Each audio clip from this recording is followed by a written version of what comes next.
Science Education Alliance, or SCSEA, is basically a group of organizations and individuals dedicated to promoting STEM, science. Outside of that, we also award what's called the Aspiring Scientist Award. So we give an award to a kid that maybe didn't place but did a really good project, just because we want you to keep doing science research and science fair projects, which they're very, very good for you as you move forward to college.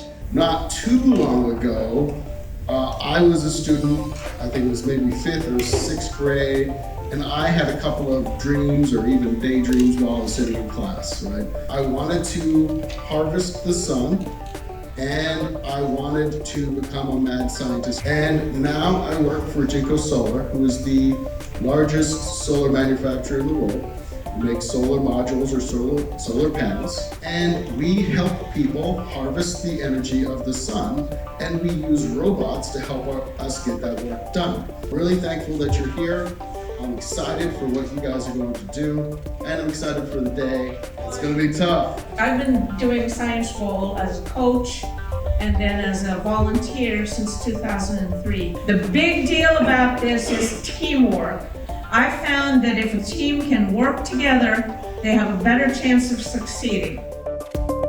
First and foremost, I would like to thank our sponsor, JinkoSolar. It was a great event, and it was fun watching all the dynamics of the teams, and you guys are really impressive young leaders. For our third place medal, I would like to invite up American Heritage School. To our second place team, Abraham Lincoln Middle School, team number 2. And without further ado, I would like to announce our National Science Bowl 2024 regional champion team from the same school, except for Team 1, Abraham Lincoln Middle School, Team 1.